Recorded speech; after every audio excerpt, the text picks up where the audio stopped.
Es cuando hay sangrado y la parte isquémica es todo lo contrario, ¿no? Cuando no llega más bien la irrigación sanguínea. El ACV ocupa una tercera causa de mortalidad a nivel en el mundo occidental, lógicamente superada por las cardiovasculares, que son siempre el número 1 a nivel mundial, y el número 2, el cáncer, ¿no? Lo que causa mayor mortalidad. Pero es una de las principales causas de discapacidad, de dejar secuelas neurológicas en el adulto. El ACV isquémico representa 70 a 80% de los ictus, o sea, ¿qué quiere decir? Que en primera causa de los ACV es el isquémico. Luego ya vienen hemorrágicos, que puede ser el intraparenquimatoso y la hemorragia subaracnoidea, que fue la clase que vimos anterior vez. Entonces, cuando ustedes reciben un paciente con algún trastorno neurológico, siempre pensar primero en un ACV isquémico, pero igual tienen la obligación de pedir tomografía. ¿Por qué? En la tomografía el ACV isquémico no se ve las primeras horas, porque tiene que haber una zona de necrosis para que se vea hipodenso en una imagen. En cambio, el ACV hemorrágico se ve en el primer minuto, porque ya vimos que la sangre, sí, por el hierro, tiene un color sin necesidad de administrar contraste. Entonces, obligatoriamente hay que pedir tomografía, aunque ustedes sepan que es un isquémico y que no se va a ver las primeras horas.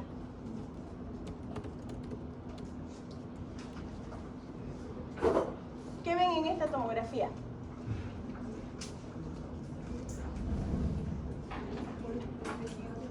¿Qué les llama la atención?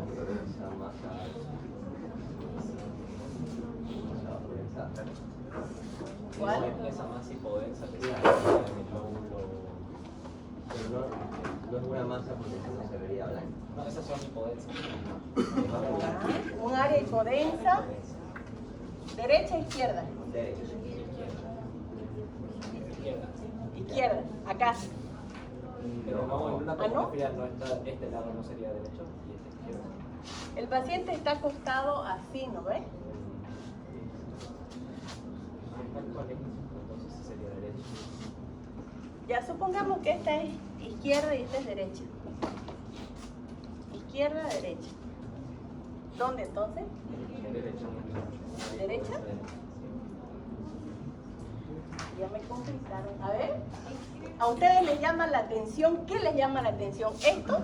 Y lo de arriba. Y lo de arriba. ¿Esto? Eso. Esas dos. ¿En serio? Sí.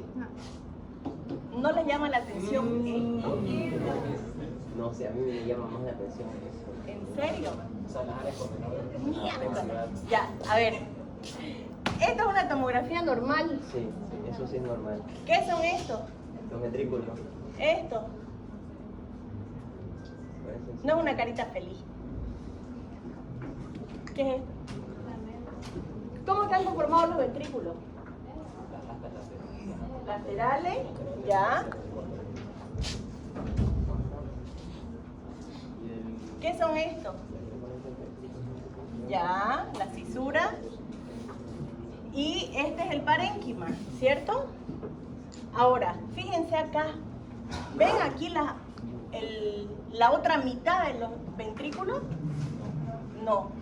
¿Ven que esta coloración está igual a esta densidad está igual a esta? No. Ustedes tienen una línea media y tiene que ser simétrico a un lado y al otro. ¿Ven acá simetría? ¿Ven una línea media que está respetada? No. No. Entonces, lo que les tiene que llamar la atención es esto. Esto es una área hipodensa por un ACV isquémico, probablemente de alguna arteria principal, que ha causado tanto edema que está desviando la línea media y produce colapso de estos ventrículos, por lo tanto, estos están dilatados. Estos son ventrículos. Ah, son ventrículos dilatados. Exacto. Eso. Y fíjense que no se llega a ver ni siquiera las fisuras porque está todo con edema. Uy, chicos, no tienen control. Ay, les voy a mandar, cada jueves les voy a mandar imágenes. Por favor, porque Vilapando no nos enseñó muy bien. Ya, sin poner nombre, no importa.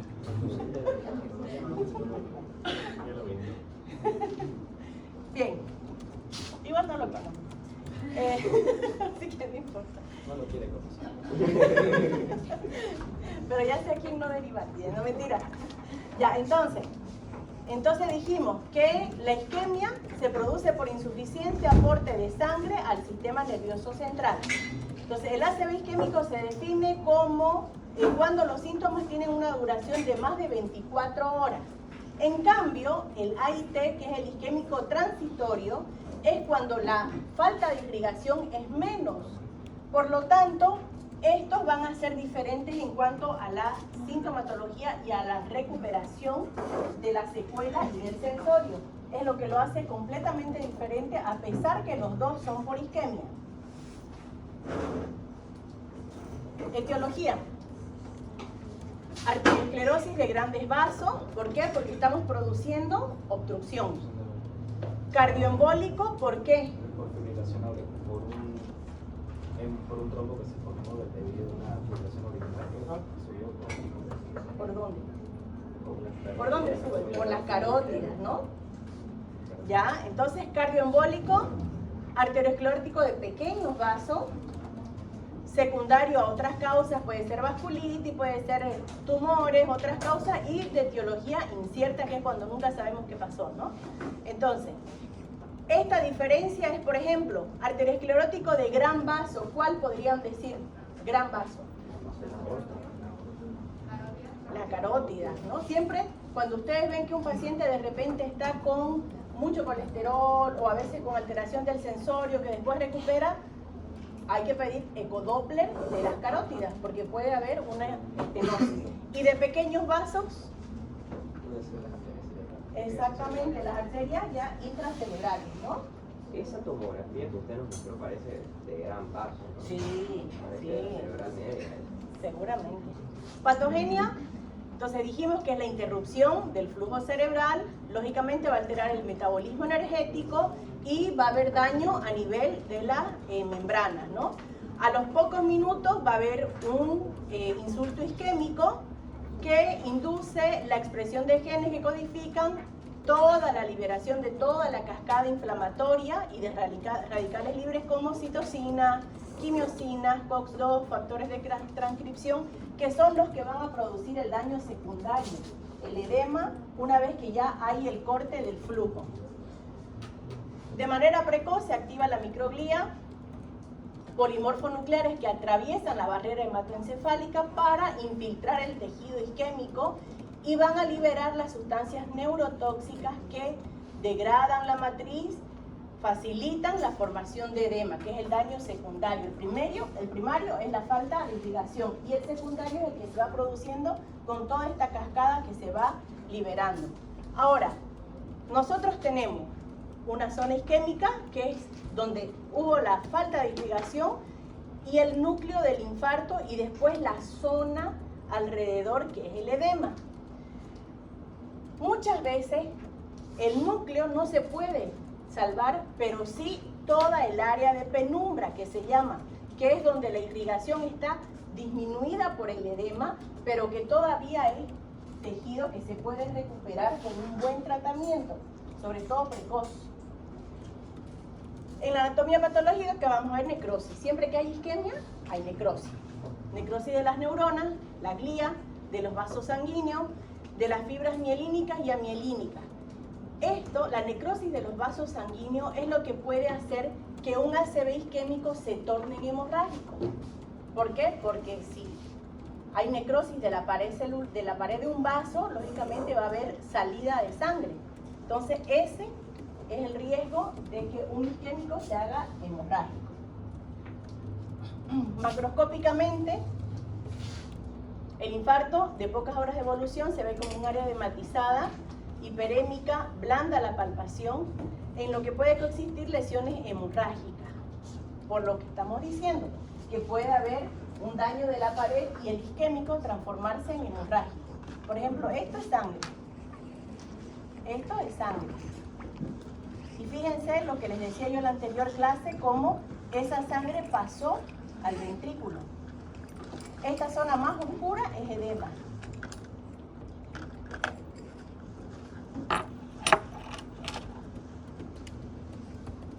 Transcurridas las primeras 24 horas, las lesiones extensas producen un efecto de masa que pueden desplazar las estructuras vecinas y causar herniación o hemorragia troncoencefálica.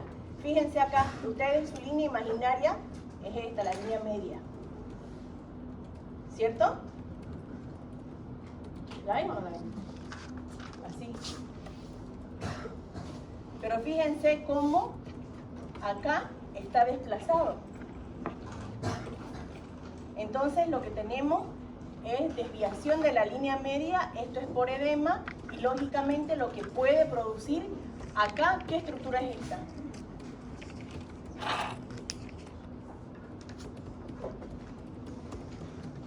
Más o menos a qué altura estamos de la cabeza. ¿Qué son estos? Ya. Entonces, ¿y el corte? ¿A qué altura estamos más o menos? Estamos en la parte parietal, occipital. Sí, pero fíjense que no llegamos a ver los peñascos. ¿Ya? Entonces, estamos en medio en realidad. Bien, donde acá, por ejemplo, no estamos viendo el tronco ni estamos viendo bulbo. Probablemente estamos, no probablemente, estamos más arriba. Pero fíjense cómo se ve la estructura del mesencéfalo, seguramente es este, y fíjense que lo está desviando el edema, ¿no?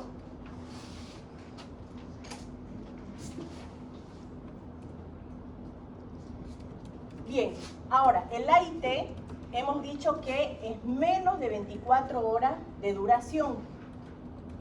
Y generalmente son minutos, es cuando la persona, por ejemplo, tiene un déficit motor, pero a las horas ya lo recuperó. O cuando de repente tiene amorosia, se queda ciego, no ve, y de repente recupera, a un par de horas recupera. Y queda como si nada, pero ya tuvo ese déficit motor.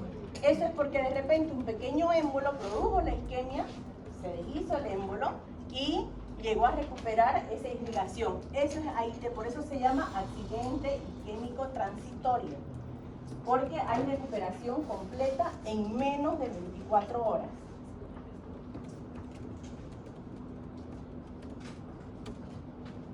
Accidente vascular cerebral establecido se define arbitrariamente cuando los síntomas duran más de 24 horas. Puede ser, dependiendo de la arteria que afecte o de la zona, puede haber un síndrome retiniano, síndrome de la arteria coroidea anterior, hemiparesia, hemicoestesia, hemianopsia, o sea, dependiendo de qué arteria afecte.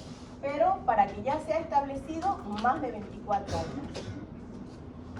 Si es de la arteria cerebral anterior, ustedes ya hicieron su dibujito, si es de la cerebral anterior, entonces va a haber más que todo paresia, plejía. Acuérdense del muñequito que vimos, el homúnculo motor y el homúnculo sensitivo. Dependiendo del área que esté afectada, lógicamente, es el déficit motor que vamos a tener.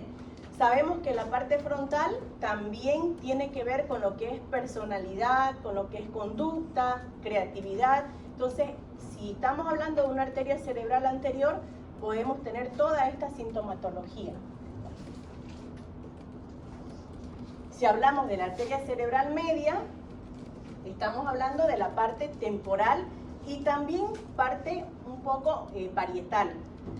¿Y qué es lo que vamos a tener? Hemiplejía, hemicoestesia, hemianopsia, apraxia del miembro superior izquierdo por el muñequito, que ustedes después lo van a ver con más calma.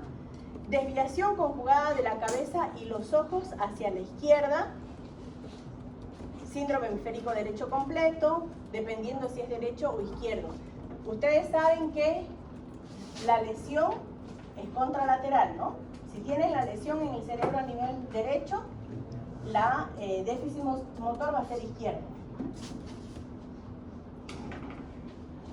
Bien, y esto es un poquito de repaso de lo mismo. Cerebral anterior, alteración de la conducta, hemiparesia, crural, o sea, más de la pierna. Cerebral media, contralateral facio, braquial, o sea, más cara y brazo. Puede haber afasia porque estamos hablando de la zona temporal, que es la que controla más que todo la parte del habla y del comprender, también del escuchar. Cerebral posterior es más que todo la visión, ¿no? Todo lo que es occipital. Y es lo que les decía, ¿no? Tenemos el homúnculo, el sensitivo, y tenemos el motor, y lógicamente del área que afecte la isquemia va a dar más sintomatología en esa zona. Posterior ya dijimos, ¿no? La misma que la anterior. Bien, ahora, ¿qué son los infartos lacunares? Porque muchas veces ustedes van a escuchar o van a leer en el informe de la tomografía múltiples infartos lacunares. ¿Qué quiere decir? Son áreas necróticas de menos de 15 milímetros, ubicadas en el territorio de las arterias perforantes. Si bien pueden ser asintomáticos en ese momento, pueden ocasionar diversos síndromes clásicos como síndrome de hemiplegia motora pura, sensitivo puro, sensitivo motor, disartria, mano torpe. ¿Por qué?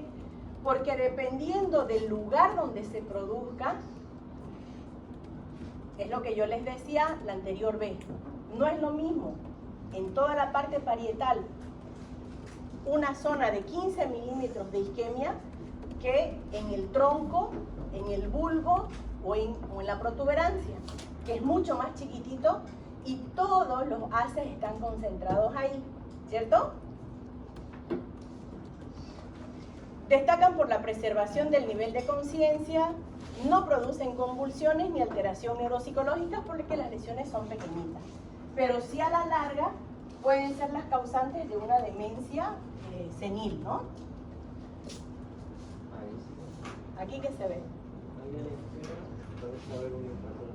¿Dónde está la flecha? Ahí. Ya sería el colmo que con la flecha no lo vean. Porque los otros parecen ser ventrículos. Estos son ventrículos. Este es ventrículo. Estos son los plexos coroideos, ¿no? ¿Para qué sirven los plexos coroideos? Para generar líquidos. Exacto. Y que con la edad se calcifican. Mientras más joven, menos calcificación hay. En personas más mayores se forma esto que es normal. Es la calcificación de los plexos coroideos. Fíjense, ahí hay uno, fíjense, aquí hay otro.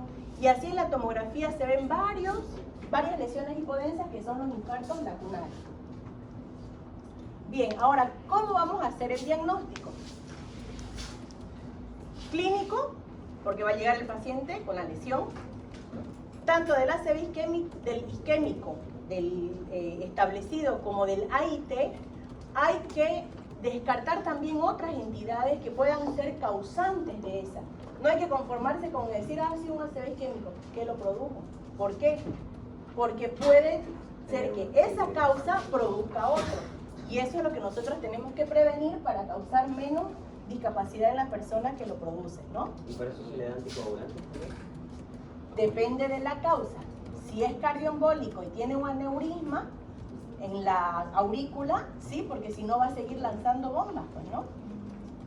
Pero, por ejemplo, si es por una vasculitis, no, porque más bien pueden causar un ACV hemorrágico, claro. Y si es por ateroma, en realidad hay que tratar las placas, el colesterol o lo que haya producido el ateroma, ¿no? Bien, el diagnóstico etiológico del ACV isquémico inicia con una buena historia clínica. Primero, saber a qué hora se produjo, para ver qué tratamiento se va a hacer. Generalmente esto es difícil, porque la persona la encuentran ya con el déficit motor, entonces no pueden saber a qué hora sucedió. Por eso es que no muchas veces se hacen tratamientos trombolíticos. El examen neurológico se va a puntuar con las escalas. NIS, donde en pocos minutos se puede estimar la gravedad. O sea, tenemos que hacer una escala. Generalmente esa no se usa tanto en la emergencia, pero bueno, ya si ustedes tienen la especialidad de emergenciología o neurología, sí. Yo no se los voy a preguntar en el examen.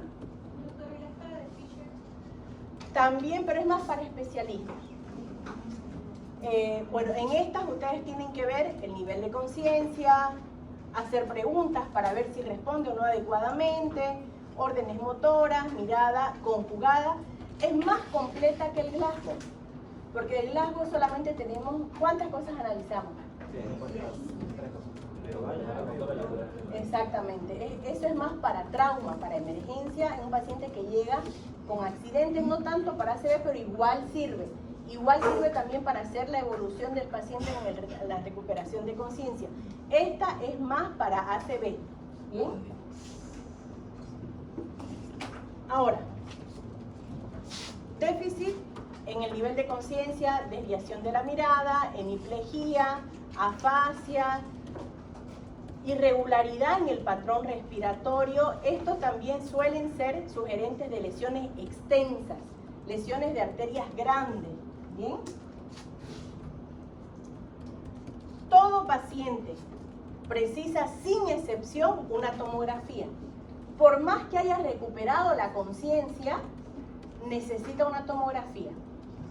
Por más que tenga la historia de ACV isquémico y tenga la historia de tener aneurisma y haber hecho otros ACV cardioembólicos y ustedes digan hay otro ACV isquémico, igual necesita tomografía. O, en su defecto, que es lo ideal, resonancia, pero lastimosamente no tenemos resonador en la parte pública. Entonces, sí o sí una tomografía, ¿bien? Para ver la topografía, o sea, dónde ha sido la lesión y cuántas lesiones tiene, ¿bien? Ya lo repasaron anteriormente. Igual no van a tener las diapositivas para repasarlo ustedes. Ahora, otra forma también de hacer diagnóstico es el SPECT, que esto es una técnica donde nosotros es más funcional. Medimos el flujo cerebral, es poco invasivo y se puede determinar qué zona está más hipoperfundida. ¿Bien? El PET, lo mismo, es también funcional, es con un tipo de contraste, no es el contraste que se utiliza normalmente, es por emisión de positrones, donde lo mismo, se ve la parte metabólica del cerebro, ¿bien? Incluso se utiliza para, no solamente para ver ACV isquémicos, sino también para ver funcionalidad de acuerdo a lo que está haciendo la persona.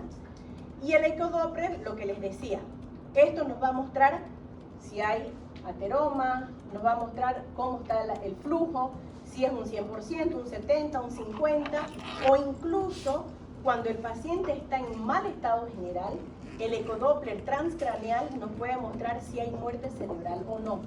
¿Bien? Doctora, el SPECT, ¿dónde se hace la zona que sospechamos? No, en general es en todo el cerebro. Y ya ahí nos dice dónde. Exactamente, ahí se ve la zona menos perfundida.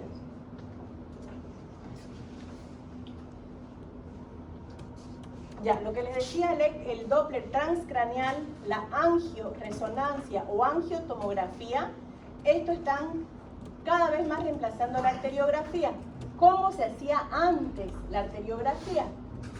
Antes lo que se hacía era inyectar contraste y ahí se tomaban varias imágenes y ahí se veía cómo se dibujaba todo el árbol arterial. Ahora eso está reemplazado por estas técnicas que son menos invasivas, incluso hasta menos irradiación para el paciente y para el personal de imagenología. Esto es para medir, es un drenaje ventricular externo, nos ayuda a medir la presión intracraneal y además a disminuir la hipertensión en caso de hipertensión.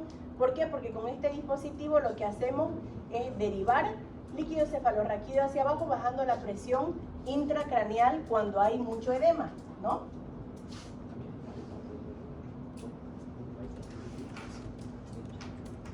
La ecocardiografía transtorácica debe realizarse cuando se sospecha de un infarto cardioembólico.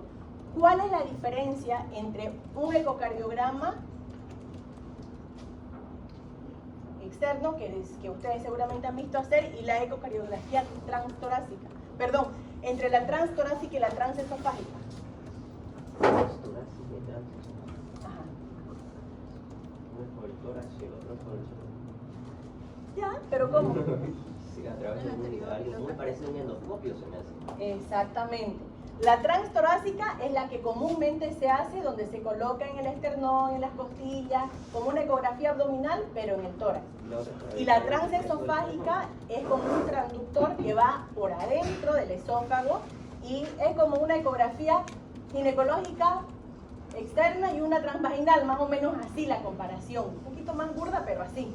para que le entiendan, ¿ya? Entonces, la transtorácica, si estamos sospechando de cardioembólico, ¿por qué? Porque tenemos que ver cómo está la aurícula, si no hay un aneurisma, si el paciente no es chagásico y está con un corazón dilatado. Y si la sospecha es de una embolia paradójica, la ecografía debe realizarse, lo que les decía, por vía transesofágica, con inyección de medio de contraste para ser un poquito más exquisito, ¿no? Entonces, pruebas diagnósticas recomendadas en el AIT, que es el accidente isquémico transitorio, y un ACV cerebral isquémico. Imprescindible: hemograma, perfil bioquímico básico que incluye colesterol. Estos son pruebas para ver la coagulación, BCG, un electrocardiograma, tomografía y Doppler de troncos supraaórticos. Ahora, si yo estoy sospechando de que sea cardioembólico, ahí voy a pedir ecocardio, pero no es algo que se pide de rutina. ¿Bien? Doble transcraneal, angioresonancia si estoy sospechando de algo vascular, una vasculitis o alguna malformación. Arteriografía cerebral, lo mismo para ver cómo está dibujada todo el árbol arterial. Doppler de presión arterial si estoy sospechando de arritmia. O sea, fíjense, anticuerpo antifosfolipídico. O sea, todo esto solamente dependiendo de nuestra historia clínica y los antecedentes del paciente. ¿Bien? Porque muchas veces se pide un montón de cosas que no son necesarias. El pronóstico. 25% de los pacientes con ACV isquémico va a deteriorar de forma precoz la parte clínica. 8 al 20% pueden fallecer en el primer mes del acontecimiento. Y a los 5 años pueden fallecer 40-60%. O sea, no es que tuvo el ACV, le dieron de alta y está bien para siempre. Si no queda circulado, igual tiene riesgo de volver a hacer una lesión y de fallecer en los próximos 5 años, por eso los controles estrictos. ¿Cuáles pueden ser entonces las complicaciones más frecuentes en el momento o a corto plazo? Edema, hidrocefalia, hipertensión endocraniana, que se transforme a hemorrágico, convulsiones y en general broncoaspiración por pérdida de la conciencia, vómito, se puede broncoaspirar, hipoventilación porque baja el nivel de conciencia lógicamente e hipoventila y eso va a producir más isquemia todavía. Neumonía, isquemia cardíaca, arritmia, embolia pulmonar, infección urinaria. La infección urinaria, ¿por qué? Por dos cosas puede ser más frecuente. Sonda prolongada, por eso cuando se coloca una sonda hay que colocar, y ustedes tienen que exigir como médico la fecha en que se colocó. Si no la colocan ustedes y la colocó la enfermera, siempre tiene que estar la fecha que se colocó. Y si la colocan ustedes, colocar la fecha que se colocó. Bien, para hacer el recambio cuando sea pertinente. Eso por un lado, por una sonda prolongada. Y por otro lado, nosotros podemos hacer vejiga neurogénica, que es la retención. Todo líquido, puede ser flema, orina, no sé, cualquier líquido que se quede en el organismo por más tiempo del que debería quedarse, lógicamente produce crecimiento de bacterias y produce infección. Entonces, por eso también hay que estar fijándose balance hídrico, si el paciente orina lo que debería de orinar. Bien, estar controlando con la familia cuántas veces le cambia el pañal para ver si no está haciendo retención de orina. Úlceras por decúbito, ¿por qué? Porque tenemos el hueso, la piel y el colchón. Si yo estoy con todo mi peso sobre el colchón, la piel sufre isquemia. Y ahí es donde se forma la úlcera por decúbito, en toda zona declive. Por eso es más frecuente en los omóplatos, en la zona sacra, en los trocanteres, si el paciente está de costado, en los talones, donde haya más contacto con hueso que esté hueso, piel y colchón. ¿Bien? Y no hay colchones especiales para eso. Ayudan a prevenir, pero no es que el paciente tiene que estar las 24 horas en la misma posición. Ayudan, pero no previene ni crema, no, nada. Es en los cambios de posición. Malnutrición, si el paciente no está deglutiendo adecuadamente, eso hay que colocarle sonda o hacer una gastrostomía para alimentarlo, ¿no? Contracturas por malas posturas y anquilosis, ¿por qué? Porque una contractura, después de cierto tiempo el músculo se acorta y ya la articulación queda rígida, ¿no? Bien, ahora, ¿cuál va a ser nuestro tratamiento? Medidas generales, ustedes ya saben, el ABC. ABCD, ¿no? Ya saben. Exacto. Tiene que hacerse de forma urgente porque estamos hablando de isquemia. Mientras menos irrigación durante más tiempo, más daño cerebral. Monitorizar las primeras 48 horas. La presión debe manejarse de forma cuidadosa en la fase aguda. ¿Por qué? Porque tenemos que evitar la hipertensión. Se vuelve más rápido. Ajá, y la hipotensión para que no haya menos flujo y haya mayor isquemia. Entonces tenemos que mantener una presión estable. Las infecciones sistémicas tienen que detectarse a tiempo, tratarse con antibióticos, no de manera profiláctica. O sea, no existe que, le daré antibiótico antes que haga fiebre. No. Es preciso evitar la administración de sueros glucosados porque más bien nosotros podemos predisponer a mayor edema cerebral. Siempre hay que dar isotónico. Porque facilitan la producción de ácido láctico, el estrés oxidativo y lógicamente van a producir más daño a nivel cerebral. La hipertensión endocraniana debe disminuirse con la posición semi-Fowler, la cama a 30 grados. Y además también podemos paliar con diuréticos, osmóticos e hiperventilando al paciente, ¿no?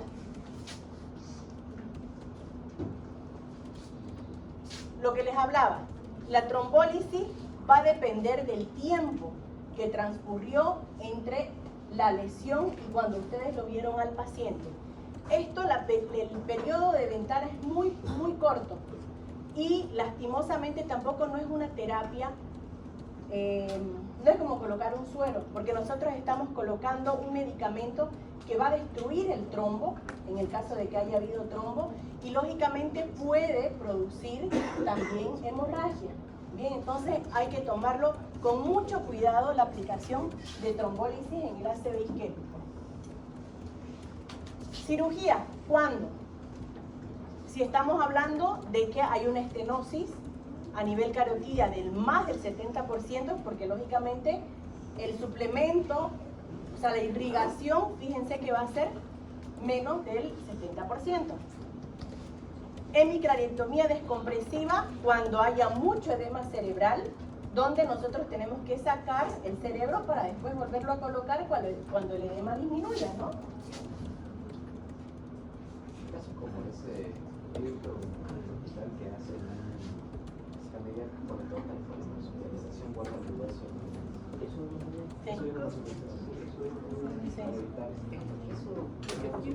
para evitar que el hueso se muera.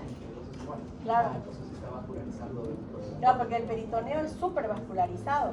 Entonces, si meten el hueso ahí, va a mantener la vascularización con el peritoneo y después, cuando ya tengan que, ya disminuya el edema, sacan otra vez ese hueso, porque si no, el paciente tuviera que comprar una placa y la placa cuesta carísima. Entonces, mejor es cuidar el hueso. Ajá.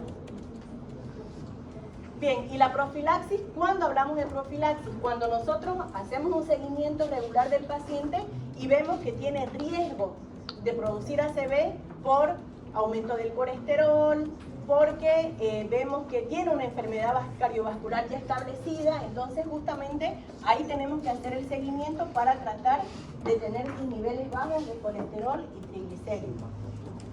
Si el paciente es hipertenso, lo mismo. Tenemos que dar antihipertensivos y enseñarle que tiene que cuidar su presión y tomar los antihipertensivos siempre. No es cuando le duele la cabeza, tome, porque a veces la gente dice eso. No tomo porque no me duele la cabeza.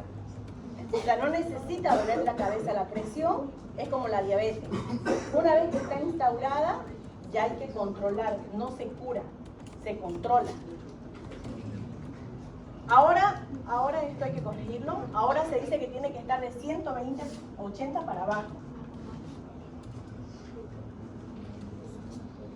Lógicamente, si el paciente fuma, tratar de que no fume. ¿Por qué? Porque el cigarro produce mucha alteración a nivel de los vasos, rigidez de los vasos, isquemia. Entonces, no solamente a nivel del cerebro, ¿no? Sino también en riñón, en extremidades, en toda la parte arterial. Anticoagulantes si es que nosotros estamos hablando de un paciente con una fibrilación auricular. Y bueno, estos son los últimos que hay. En los anticoagulantes ya no se utiliza mucho la warfarina y la aspirineta en caso de fibrilación auricular donde no haya necesidad de dar anticoagulantes, porque los anticoagulantes serían solo si tenemos riesgo de tener trombos. Pero si es simplemente una fibrilación controlada, sin trombos, sin cardiomegalia, se puede dar solamente aspirineta. Y la prevención secundaria, lógicamente, el estilo de vida. Hacer ejercicio, comer sano y tener su aspirineta, ¿no? Las estatinas, cuando después de un ictus de causa no cardioembólica, no utilizarse en pacientes que hayan tenido hemorragia cerebral por el riesgo de resangrado durante los primeros meses. ¿Cuáles van a ser los factores de riesgo? Tenemos modificables, que lógicamente con controles, con medicación se pueden, por eso se llaman modificables. La hipertensión, enfermedad cardíaca, fibrilación, problemas infecciosos, una endocarditis, que esto también puede producir trombos de bacteria, la endocarditis infecciosa. Estenosis mitral, infarto, el cigarro, son cosas que nosotros podemos cortar, por eso son modificables. Y los no modificables es la edad, sexo, herencia, localización geográfica, porque sabemos que hay razas que son más predisponentes o lugares donde hay más predisposición, y la etnia. Esos son no modificables. Y los potencialmente modificables, diabetes, hiperosmocisteína, hipertrofia ventricular izquierda. Listo. ¿Preguntas?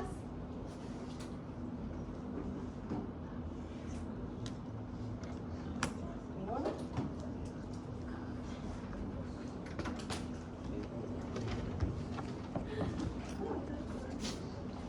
¿O demasiadas? Sí, me lo vi. Ya, a ver.